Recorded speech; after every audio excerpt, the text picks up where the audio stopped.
Welcome to Malpractice Podcast.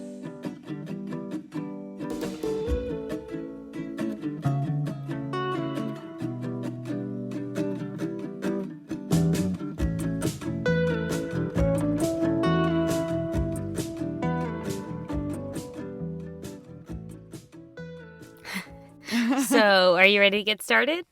I'm very ready. We always do these pre-recording. We're on Zoom, and we do these pre-recording tomfoolery where we point at each other like, is it you? Who is is me? it? It's one of us. Who's going? Whose turn? 50-50 chance. This is Malpractice Podcast, and I'm Sydney. And I'm Jess. And we are practitioners of tomfoolery. That was adorable. / our new t-shirt idea. I love it. Love that. Love the word tomfoolery. I have to bring this up. Do it. I was watching TikTok. Sure. As I do. Yes. And I saw a TikTok, Sydnee. Mm-hmm. Supposedly this is like actually true. Of a woman. Yeah. Who was on an airplane. I'm going slow for dramatic effect. Okay. She was caught Mm-hmm. breastfeeding Mm-hmm. her cat. No. Yep. No. I will send you. I refuse to TikToks. believe that. I refuse to believe it. I swear to God. Who caught her? The person on TikTok? The guy next to her was not filming. Oh. He was like this white guy, brown hair, glasses. He was like, I saw a cat. Oh my God. I'm not against breastfeeding. I'm telling you, this woman is breastfeeding her cat, a feline. And everyone was like, are you sure? He's like, I know what I saw. He's enraged. And the flight attendant's like, ma'am, just show me your baby. Like, do you have a cat? And she was like, this is my baby. And they were And like, it was okay, a well, cat? show me your No. baby. And it was a fucking cat, dude. It was I am not okay. I'll never recover. There's no way. I'm not okay. Who? Number one. What gives you the right? Number one. Number two, refer that woman for psychological assistance immediately. Immediately. Don't Like with haste. do not stop and go. Do not collect $200. You need help. Big help. You need help immediately. Big help energy. If you are listening to this podcast and you are breastfeeding your cat, number one, stop listening. What the we fuck? don't Stop. we don't want you as a listener anymore. I don't care. Number two, go get help because you have reached a point that is not acceptable. That is not okay. If you know somebody who participates in feline breastfeeding, no. Call the police. I would love to ask them some questions. I would love not to. I would love to rescue that cat. I'm just going to say it. I feel like that woman breastfeeding her cat is 2 steps away from stealing a human baby. 100%. She is. 1,000%. Stealing a baby is the most fucked up thing. I heard this story recently. I think it was on a podcast because that's all I do, where this guy had taken his child for a walk in the park in a stroller. Yeah. And a woman came up to him and snatched the stroller with the baby in it, was quickly walking to her car, and he was like, that's my baby. So he followed her. And then she was yelling to strangers in the park, this man is following me trying to take my baby. No. What happened? And some guys in the parking lot beat the crap out of him because they thought he was trying to steal her baby. Oh, hell no. And she was trying to load her stuff up with the baby, like, into the car and didn't have a car seat. One of the guys who was there goes, wait, why don't you have a car seat if this is your baby? Oh, my God. And he was like, I told you she's stealing my baby. Quit beating the shit out of me and get my baby out of that Right. crazy woman's car. Right. She almost got away with his baby because people were like, dads can't have their babies in a park alone. Dads are not here. They're at work. Right. Dads are at work. Dads don't take care of their children. Dads are, like, when dads are watching their kids, they're like, Nah. quote unquote, babysitting. That's not okay. You're not babysitting. You're just a parent.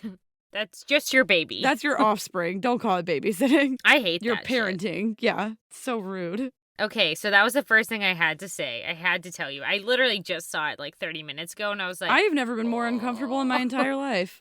in my life. Imagine if you were the man sitting next to her. When she finally revealed that she had a cat, I'm sure he felt so justified. He stood up like he had just like won bingo. Pour Gatorade on me kind of energy. Like, he was so hype. Oh, okay.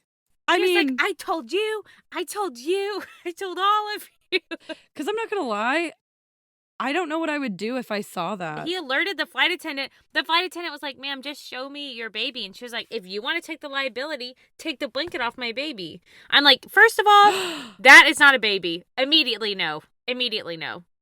Anyone with a real baby would be like... inappropriate. I understand if you disguise your cat so you can hold them on an airplane. Sydnee, don't start this. I'm not... Okay. Okay. This is a slippery slope. It is a slippery slope. Pulling your boob out is where you have to draw the line. She was like trying to breastfeed her cat. Like full on. Absolutely not. Trying to feed her cat. It's unacceptable. It's beyond unacceptable. I don't even know what it is. It's horrifying. I'm horrified. I'm horrified. I hated it. What was the second thing The second thing I wanted to say was really, Michelle was telling me, she was like, I need to tell you something about 2022. Do not tell me that she said it's her year. It's no one's year. Everyone be quiet about 2022. Oh, yeah, no. Don't talk about it.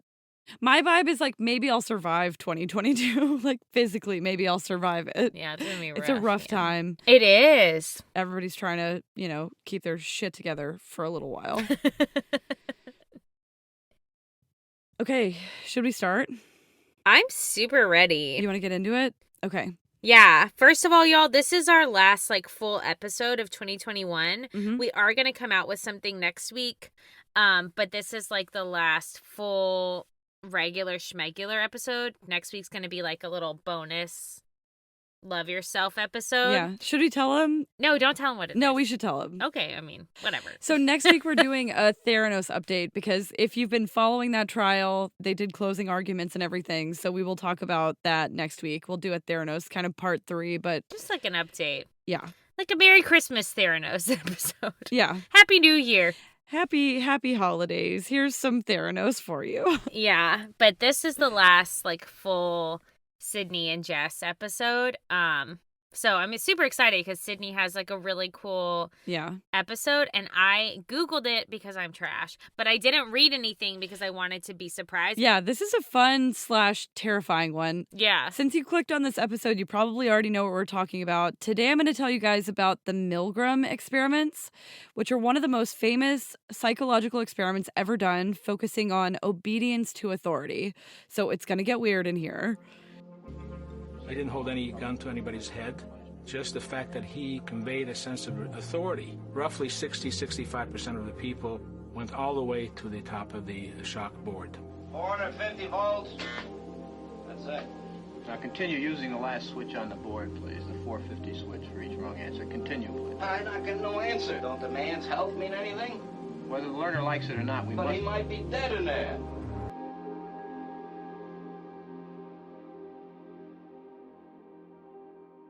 As is the case with most psychological experiments from the 1960s, it is really strange, and it's quite possible that the conclusions people drew from it weren't necessarily the right ones.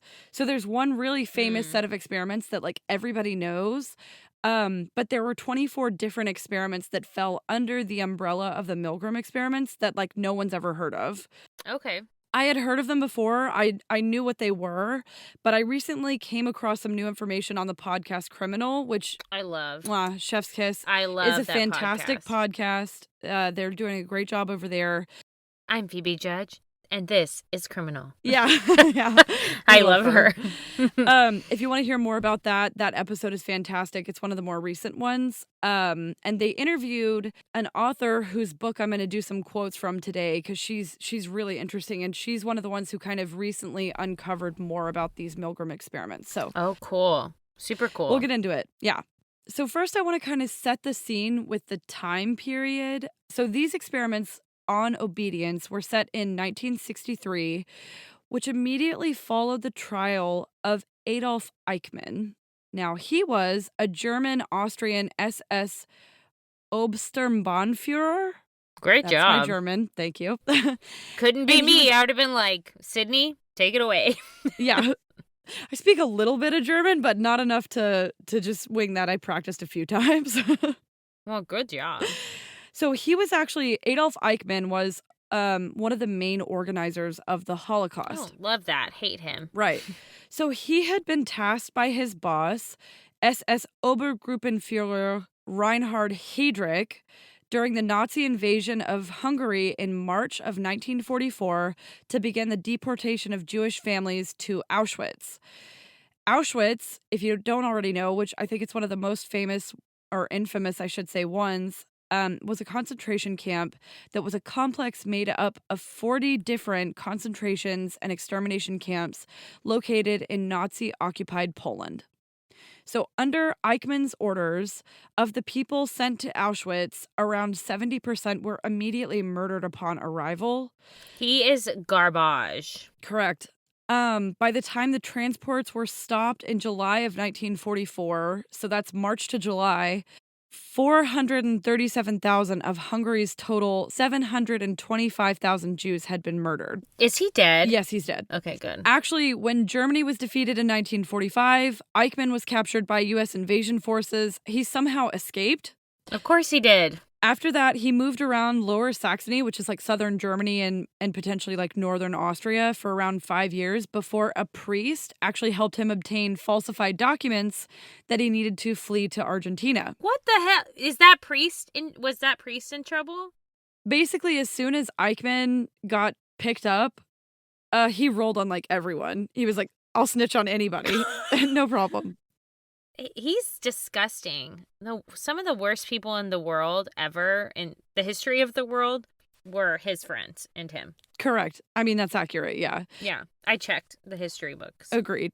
While he's down in Argentina, this group of Mossad, which if you don't know what that is, it's Israeli intelligence, agents found him in Argentina, captured him, and brought him to Jerusalem to stand trial on 15 different criminal charges. Good. Including war crimes, crimes against humanity, and crimes against the Jewish people. Shout out to them. Yeah, 100%. Did they get like medals? Yeah, they did. Okay, good. Why do I need them to have a medal? I don't know, but I'm like, they need a medal. I mean, it's excellent work for sure. Did they get an award? Tracking down someone in Argentina who has faked their entire identity and probably had plastic surgery, that was totally a thing. Yeah. So he was found guilty on all charges. Duh. He was subsequently executed on June 1st, 1962. Good. I don't even believe in the death penalty, but I'm like, for you, yes. Well, yeah. If you're committing war crimes and crimes against humanity, like, you gots to go, my friend. During his trial, which was like heavily publicized in the US, it was one of the first televised Nazi trials, so people were like really into it. Yeah. So basically, he never once denied his role in the Holocaust. He just said that he had been following orders, which was not an uncommon like justification that Nazi lower ranking officers used, but it's obviously still bullshit, right? It's also not going to get you out of this. Right. I mean, So. you're still whatever. Anyway. You're guilty. Big guilty energy. That's what I'm getting from you. 100%. So he also had a pardon plea, which wasn't actually released to the public until 2016. He never contradicted this. He basically just said, there is a need to draw a line between the leaders responsible and the people like me forced to serve as mere instruments in the hands of the leaders. I was not a responsible leader, and as such, I do not feel myself guilty. He also never once showed remorse during the trial. Oh. Like, he never said, I'm sorry. He was like, I literally was following orders, and everyone was like, no one cares. There, literally, you could have done anything else. Right. You could have done There's lots anything of options. else. Okay. And to say you're just following orders, no one cares. Right. But it brought around this entire idea, and it's kind of the basis for the experiments that we're about to discuss, because people couldn't really come to terms with the idea that someone was like, quote unquote, just following orders. Oh, I see what you're saying. Especially to the point of doing something as like gruesome and cruel as the Holocaust. Right. In America, people basically had this idea that like Germans are particularly obedient. They must be rule followers. Like they must be particularly susceptible to this type of thing. because they couldn't wrap their brains around the idea that like people in America wouldn't do this. I mean, slavery. You know what I mean? Careful, America. Right. Careful. But everybody likes to see stuff like this and point the finger 100%. like, oh, it's just them. Like, no one would do this here. Yeah. And so that's where Stanley Milgram comes in. When I learn of incidents such as the massacre of millions of men, women, and children perpetrated by the Nazis in World War II, how is it possible, I ask myself, that ordinary people, who are courteous and decent in everyday life, can act callously, inhumanely, without any limitations of conscience?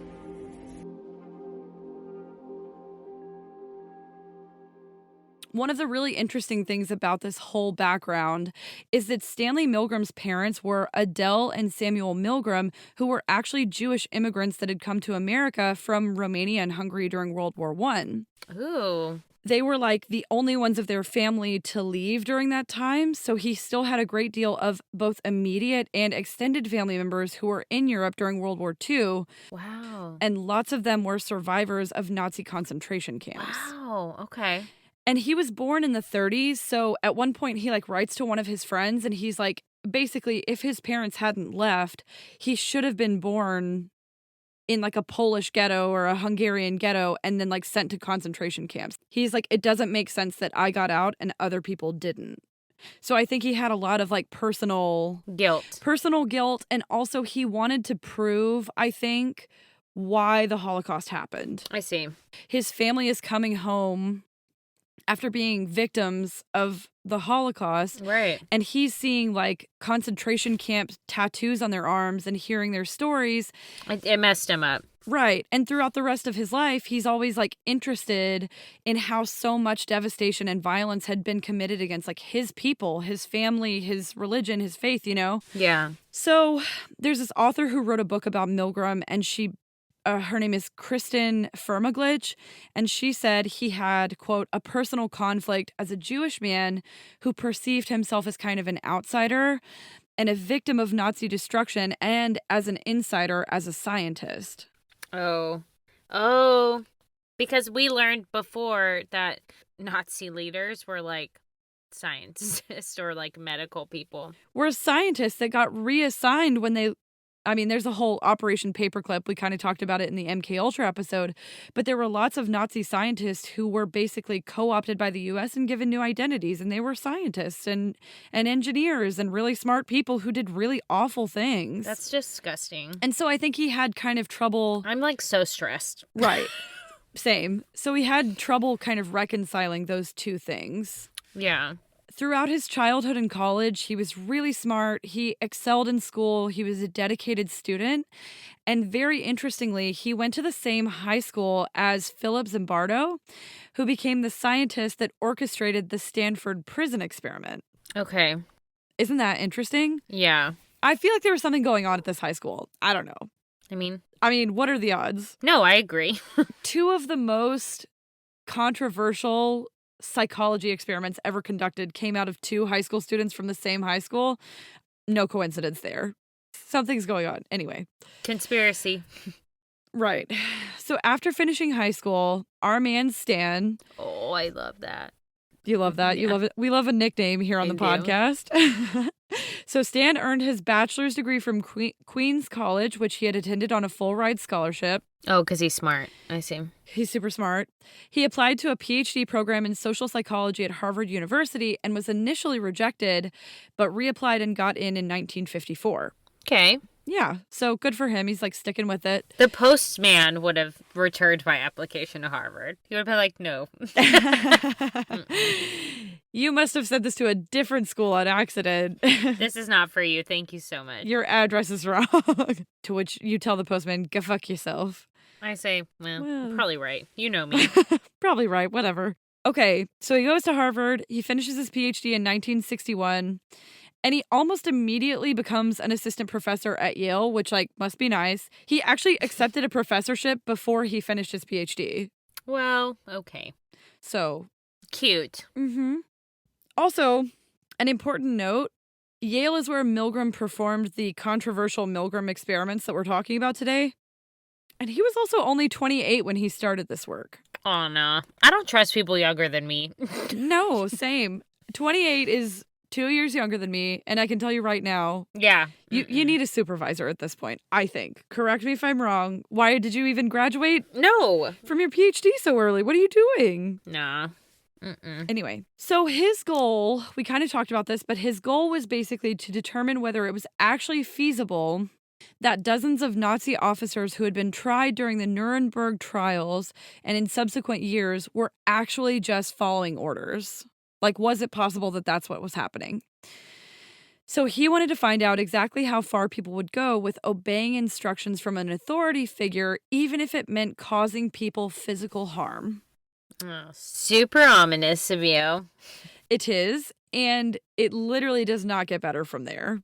Perfect. So to start out, our man Stan puts out an ad in the local New Haven, Connecticut paper requesting volunteers for a learning and memory study at Yale University.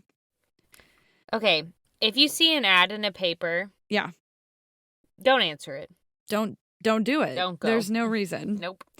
The participants were made up of a group of 40 males between the ages of 20 and 50 for the first study, who were paid $4.50 just to show up. Now, that sounds crazy, because who would get out of bed for that? But it was basically the equivalent of like $40 in today's money. Oh, okay. And it only took like 40 minutes, so That's pretty good. people would just come on their Yeah. lunch break, basically. Yeah. At the beginning of the experiment, this is how it was set up. Okay. At the beginning of the experiment, the two volunteers would walk in together. They would be met by a man called the experimenter, who would give them instructions, run the experiment, and act as like the authority figure in the room. Okay. I'm very nervous.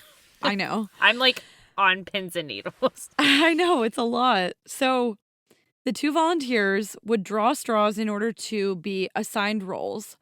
One of them was given the role of teacher, and the other was given the role of learner. So the learner was led into a room where he would basically be strapped into what was essentially like an electric chair. Oh. Just a casual electric chair for $40. If you respond to an ad and they try to strap you into an electric chair, GTFO, don't stand for it. If you respond to an ad and they give you $40, immediately no. Immediately no. Immediately no. It's not enough. It's not enough for whatever you're about to endure. I don't care. Correct. So he's sitting in this electric chair. The learner is sitting in this electric chair. Electrodes are placed on his skin, and as a part of the whole setup, the teacher watches the learner be hooked up to the electric chair. Okay? So that they know that they're actually, Right. yeah. The teacher was then told that the learner would be given a list of word associations to memorize. The list would pair two words together, so things like soft hair, small cat, red hammer, blue bird, right? Okay. So they would get a list of word associations like that, and then the teacher would be asked to test the learner's memory skills by naming a word followed by a list of 4 possible choices. Right? One of those is the correct choice. I would fail. I feel like I would do pretty good at this. I'm not gonna lie. I would not. The learner had to pick the word that completed the pair from the list he had memorized, right? So there are 3 incorrect answers, 1 correct answer. After this whole setup is explained to them, the teacher is then led into a room that houses a large machine with a control panel that has a labeled panel of electric shock switches. Now, as teacher, you are seated in front of this impressive-looking instrument, the shock generator. Its essential feature is a line of switches that goes from 15 volts to 450 volts, and a set of verbal designations that goes from slight shock to moderate shock, strong shock, very strong shock, intense shock, extreme intensity shock, and finally XXX, danger severe shock.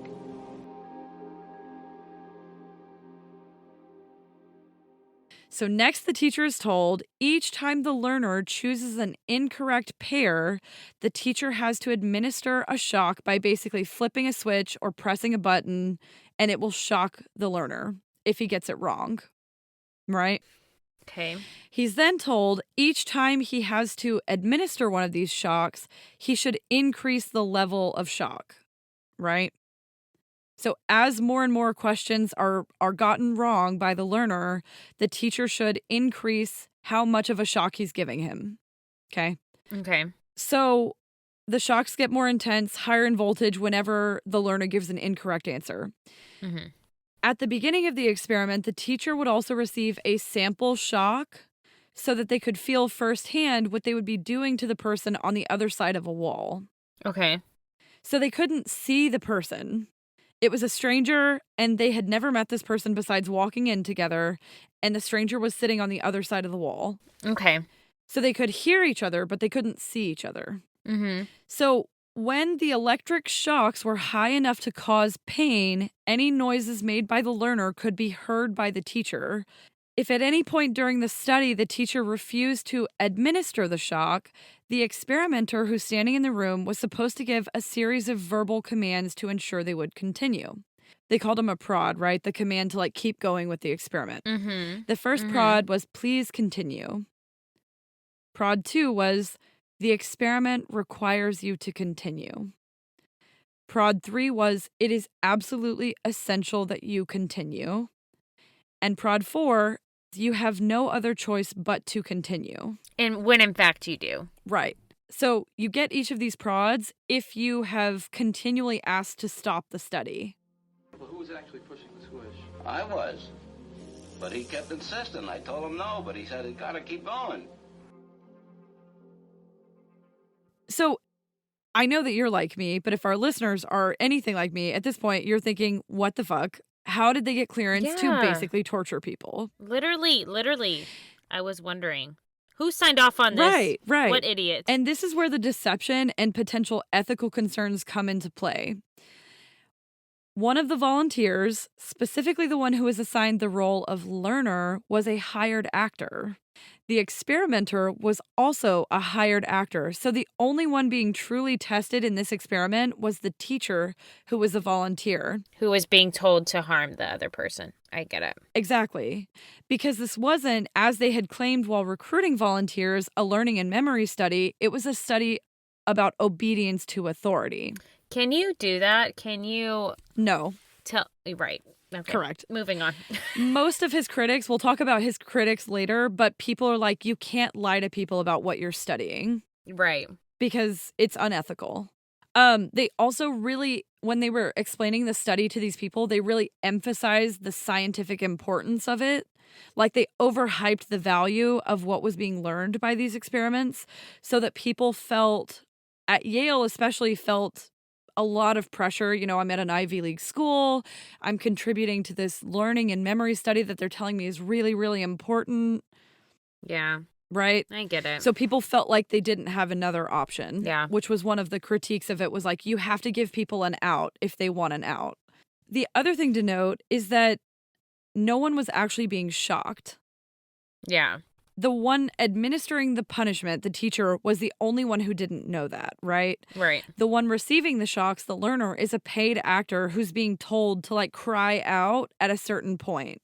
Okay? Yeah. At the end of this particular experiment, the results showed that of 40 participants who participated in the study, all 40 of them administered shocks up to 300 volts, and 65% of the volunteers continued to administer shocks up to the highest level of 450 volts. That's the one marked danger, severe, or extreme shock, right? Yeah. He also reported when he published this finding that at one point the learner was instructed to begin to complain that he had heart problems, and he would beg the teacher to stop or beg the teacher to set him free. Also, after the teacher had reached 300 volts, the learner would sometimes fall silent as though he had been so injured that he couldn't respond, presumably because of the pain. And despite that part, 2/3 of participants continued up to the highest possible level. That's crazy. It's crazy, right? And it really hit people. To me, it seems like he's trying to prove. I don't know. I don't think he's doing what he's trying to do, because to me, it's like he's trying to prove that anyone would have done this. So it's not the Nazi leader's fault, when in fact, Yeah. I don't care. Right. I talked a little bit about this, but part of it was he only published this one experiment that I described, right? Which fits his hypothesis that people can be coerced or tricked or encouraged into being basically evil. But it's heavily influenced, like all of his findings are heavily influenced by what is now called in social and psychological sciences situationalism, because his work was so focused on the idea that basically if anyone in the participant group could be talked into harming people, that leads to the idea that like if Nazis were just following orders, then anyone could be a Nazi. Right. And it almost excuses the behavior of Nazis, yeah, right? that's how I feel. Like I think he's trying to do that. Yeah. But to me, it doesn't do that. In the criminal podcast that I talked about earlier, that episode that I talked about, and in Gina Perry's book, it's called Behind the Shock Machine. One participant recounted going up to 105 volts while shocking the learner and hearing him make a noise. Incorrect. You'll now get a shock of 105 volts. He recalled going up to 120 volts and hearing the learner yell in pain, and he tells Gina Perry, the author, I just thought to myself, oh God, what the hell am I doing here? Yeah. He also remembered doing everything that he could to indicate to the learner which one was the correct answer. Like he tried to put a special inflection on it so that he would know. He felt like, I could remember these. He offered to switch places to the experimenter. He was like, let me switch places with the person I'm shocking. Yeah. He said he had heart problems. I don't want to shock him anymore. Like he protested multiple times. And at 300 volts, when the learner stopped responding completely, this guy actually asks, can you please go check on him? I feel like something's really wrong. I don't want to keep going. I'm afraid I'm going to hurt him. And one of the things that Milgram or Stan doesn't talk about in his findings is that the teachers were actually assured that they could not cause physical harm to the participants. He doesn't talk about that part.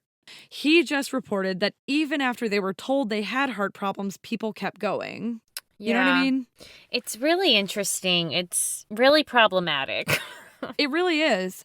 And during their interview, this same participant also tells Gina, the author, that it never even occurred to him that he was free to just get up and leave. Right. Because you're in this experiment. Yeah. Which is a problem. At that point, you're violating the Nuremberg Code by making people feel like they have no way out, because that's part of ethical research practices, is letting people quit when they feel uncomfortable and want to leave. So this is the most famous experiment. This is the one that everybody knows, that the movie is based on, that like most books or articles talk about.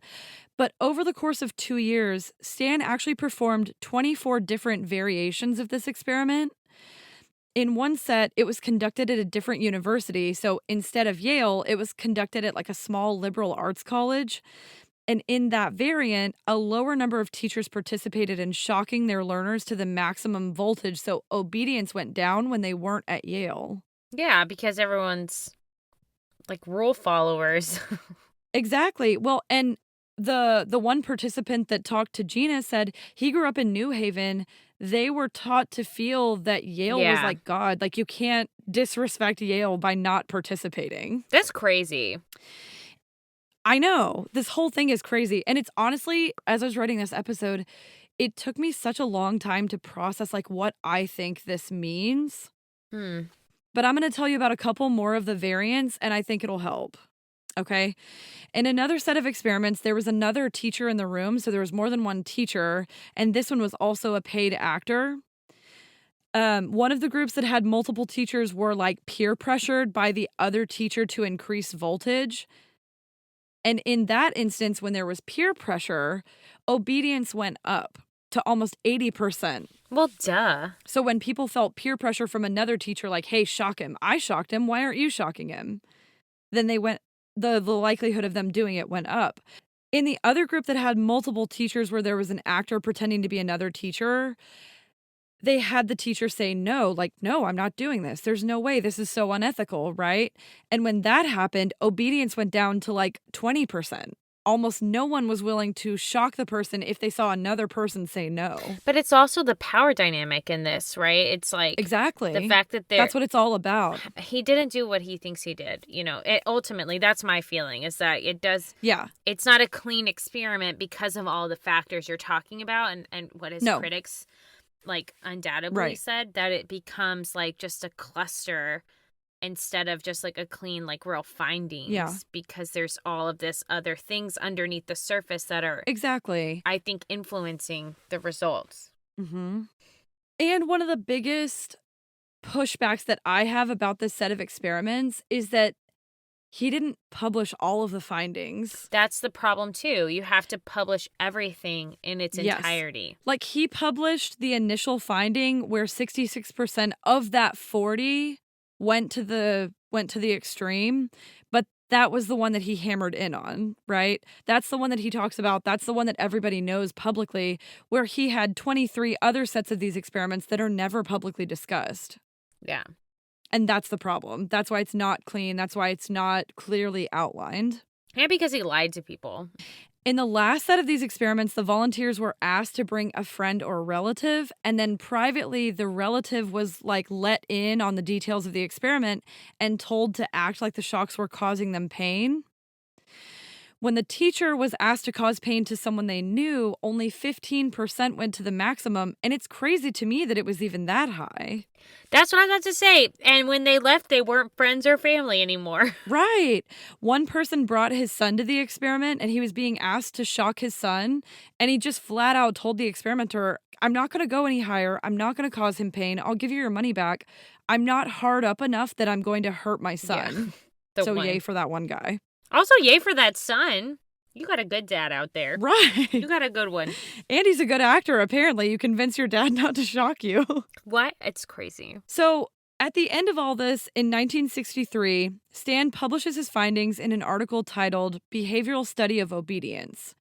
In this article, he said, quote, "For most people, obedience is a deeply ingrained behavior tendency, a prepotent impulse overriding training in ethics, sympathy, and moral conduct." I hate this guy.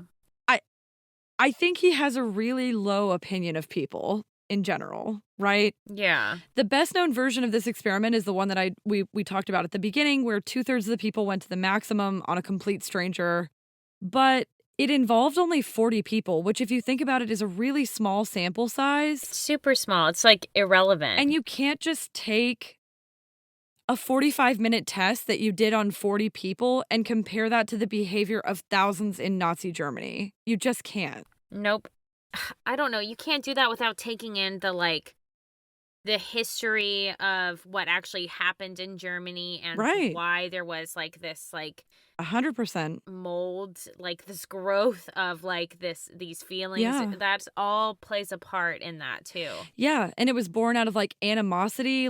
They didn't feel like they were doing it to complete strangers. They felt like they were doing it to someone that they had been indoctrinated to hate. Plus, World War I was so trash. Yeah. The response of the entire world against Germany, that it was just created this place where Hitler could take power, and people felt the need for a leader like that.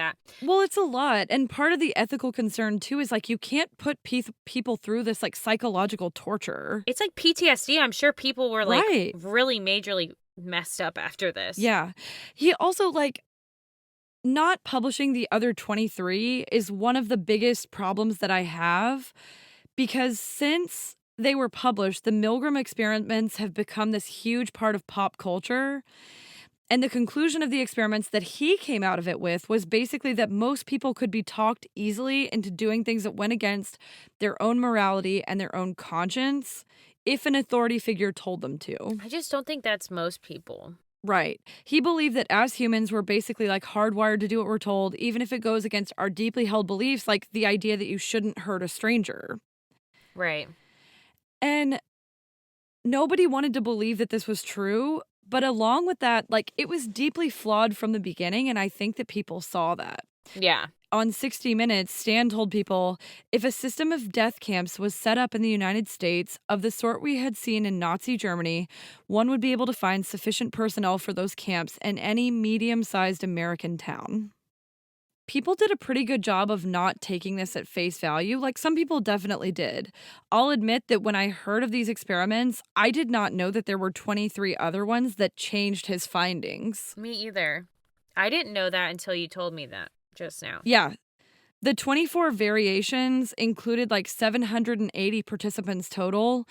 And that author, Gina Perry, basically, she listened to all of the audio recordings for like all of these experiments, like 200 hours of audio. Dang, that's crazy. And she actually found when she published her book that around 66% of the participants actually disobeyed the experimenter and tried to stop the experiment. So it flipped his numbers. Yeah. Yeah. Arthur Miller, who is the professor emeritus of psychology at Miami University, basically said there's a lot of dirty laundry in those archives. Critics of the Milgram experiment seem to want to and do find material in these archives that makes Milgram look bad or unethical or in some cases flat out a liar. Big facts. Also, there was another sociology PhD candidate at the University of Wisconsin who basically felt that you can't just classify the people who participated as either obedient or disobedient. Oh, wow. Because according to Milgram, he said that if people tried to stop the experiment more than 4 times, the experiment was stopped and they were just classified as disobedient. But that's not really what happened, because when you listen to the tapes, you find the actor who's acting as the experimenter coaxing them, coercing them, and like bullying them. Yeah. Yeah. And people are trying in more than one form of protest to stop it from happening. And this guy, Matthew Hollander, basically said those who successfully ended the experiment were simply better at resisting than the ones who kept going. Yeah. That makes sense. Because he heard people saying things like, I can't do this anymore. I'm not going to do this anymore. Even if they ended up going all the way to the 450 volts. They were resisting. Right. They were resisting. Yeah. So that's not like they technically obeyed, but they were being disobedient in their continuation, if that makes sense. It does make sense because it lifts that idea that there's 2 ways to be. Yeah. And it creates this idea that people are more of like a complication. Right. People are nuanced. And he said the difference was the ability to disobey toxic orders, which is a skill that can be taught to people like any other. People just have to learn what to say to make it stop and how to say it. And he said that's the skill that people lacked. Not the ability to stop it from happening, but the ability to recognize and disobey a toxic order. Ahead of his time. So I thought Yeah. that was a really interesting result. That came out in like 2017. What I will say is it has been replicated several times. This is not good. One of them was as recently as 2009, and one of them was on a French game show in 2017. And both of those people came to approximately the same conclusion. Like, they basically replicated the initial experiment without all of the extra stuff that he did. And down to the same 66% in one instance and 70% in the French game show, administered the shocks up to the highest value. Did they lie about it too? No. So what I think Stan did was discover a really interesting and remarkable phenomenon, but I think his explanation for why it happened and what it represents in humanity is deeply flawed. And how he did it. Yeah. There's no Cannot do denying that. that he had some really unethical research practices. No, he's trash. Honestly, it's like borderline criminal. Yes. I don't disagree with you. And he did not end up getting tenure where he sought tenure at Yale. That's shocking to me. Yes. And they literally cited this experiment as like, bruh. They wrote that on his application. They circled this experiment and they just said, bruh. And he was like, okay, I'll go somewhere else. Okay, bye-bye. But I think that ultimately what this does is brings up some really disturbing and uncomfortable questions about who we are as a society as a whole. But I think when you look at like Gina Perry's findings, I think that provides a glimmer of hope about like understanding human nature. Ultimately, I think people are better than this. I think so too. I certainly like to think so. I think so. I think this guy's trash. Yeah. So that's kind of the untold story of the Milgram experiments. They're a lot more complicated than what you see if you read a brief summary of it. And that's what I know about that. Wow, great job. This is super sad. It's weird and interesting though, right? It just sucks that he put people through that. Gina Perry's book, But- she tried to do the whole book from the perspective of participants. That's good. And she's like, participants in this type of experiment have a completely different sort of outlook on the experiment than the experimenter does. 100%. 100%. Stanley, we're on to you. Yes. Stan the man. We got your number. We'll see you guys in the new year. Thanks for listening. We're happy you've stuck with us. For our last official, long, full episode of 2021, which is crazy. We have some really exciting stuff in the works for 2022. We'll see you then. We hope you have a great new year. It's a good time. Let us know if you have any recommendations for 2022. Send us DMs, send us emails, malpracticepodcast@gmail.com. And remember, Malpractice makes perfect. Bye-bye. Bye-bye. Happy New Year.